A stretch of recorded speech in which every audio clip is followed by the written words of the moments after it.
Salah satu kegagalan Persib Bandung juara adalah konsistensi dan juga skuad kedalaman yang tidak merata. Dan ketika saat melawan PSM Makassar di Piala Presiden kemarin, cukup terlihat perbandingan antara pemain inti dan juga pemain pelapis. Mari kita bahas dari sudut pandang penikmat sepak bola, bukan pengamat sepak bola. Dari Sabang sampai Merauke, kita bersaudara.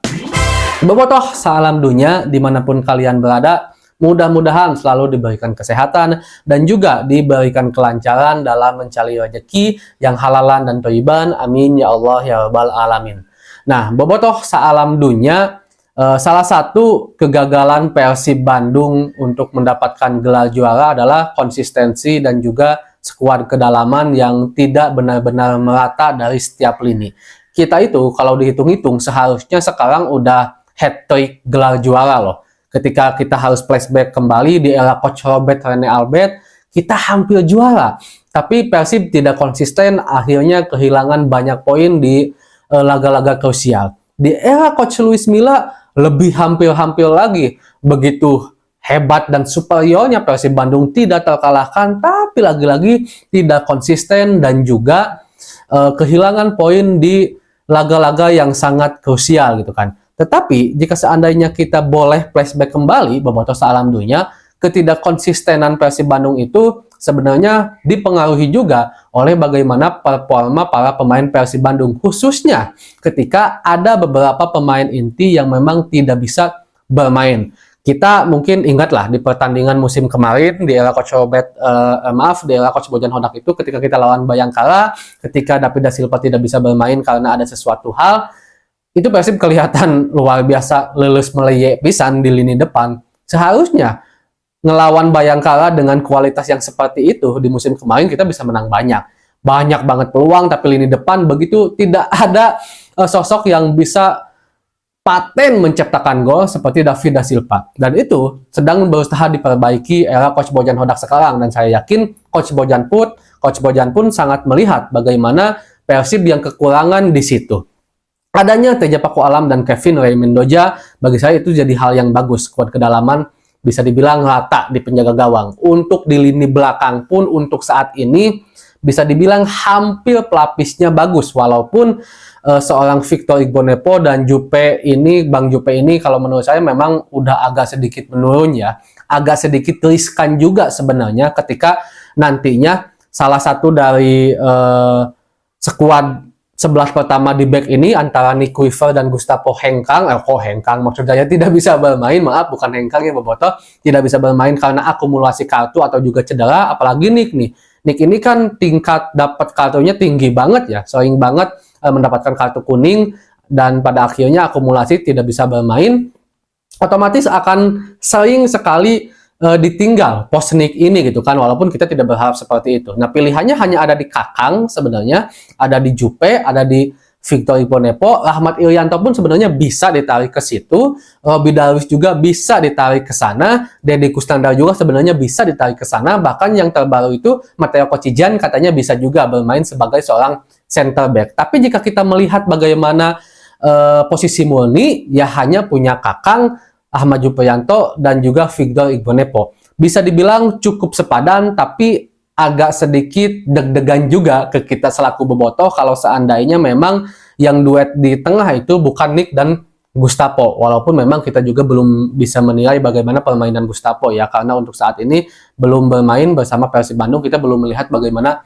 performanya. Tapi bisa dibilang cukup sepadan lah. Untuk kiri dan kanan bisa dibilang sekarang pelapisnya cukup padat juga, cukup bagus juga ya. Di kiri ada Jalnando, Rejaldi, dan Edo. Wah, itu hal yang nggak bisa dibicarakan lagi lah. Walaupun Edo ini adalah cadangannya Rejaldi statusnya, tapi kita ingat, Edo itu kualitas cadangan tapi inti gitu kan, pemain inti. Bahkan labelnya itu timnas. Bahkan ketika bermain bersama Persib saat melawan PSM kemarin, bisa dibilang hampir sempurna permainan Edo di lini kiri. Nah, Hen dulu itu sebenarnya tidak mempunyai pelapis yang cukup sepadan.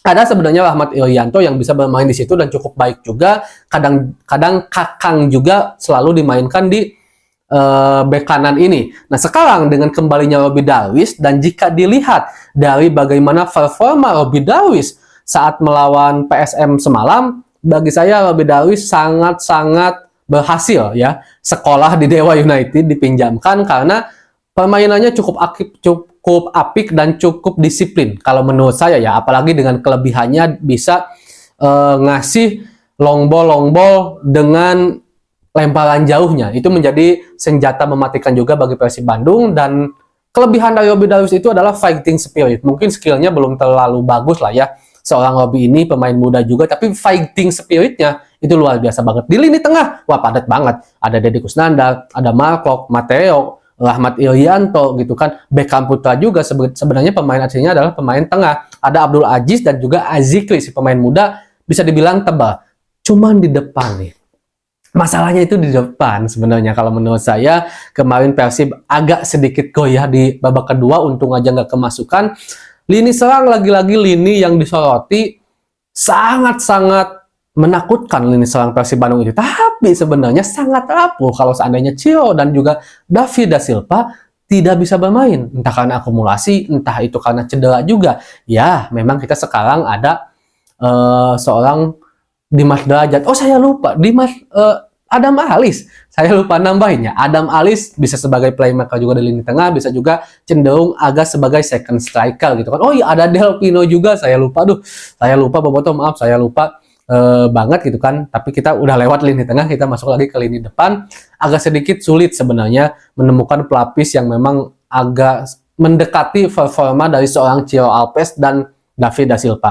Oke, ketika kehilangan Cio, kita masih punya seorang Ryan Kurnia gitu kan. Kita masih punya Ferdiansyah di sana yang di sisi kiri atau kanan ini agak bisa ditutupi lah, walaupun memang tidak bisa mendekati seorang Cio Alves, kita harus akui. Nah, mudah-mudahan aja Dimas Derajat jika dinilai dari performanya ketika di Persikabo, memang kita harus objektif, permainannya untuk saat ini penyerang lokal yang paling baik salah satunya adalah Dimas Derajat kalau menurut saya. Tapi nggak tetap sulit juga kalau kita harus bandingkan dengan David da Silva, apalagi kalau kabarnya kata Coach Bojan Hodak kemungkinan Dimas Derajat ini akan ya rolling bersama David da Silva. Tapi kita belum lihat karena belum main bersama Persib Bandung. Tapi intinya skuad kedalaman Persib Bandung sekarang udah cukup tebal, cuman memang beberapa posisi masih bisa dibilang kekurangan, khususnya posisi penyerang. Kalau lini tengah hanya 1-2 yang nggak ada, lini belakang 1-2 yang nggak ada, masih oke lah ketutup. Tapi kalau kehilangan nggak adanya agak banyak, contoh di lini tengah 3 nggak bisa bermain pemain inti, agak sulit juga. Di belakang 2 aja nggak bisa bermain pemain inti, Nick dan Gustavo misalkan, agak susah juga. Tapi kalau satu-satu yang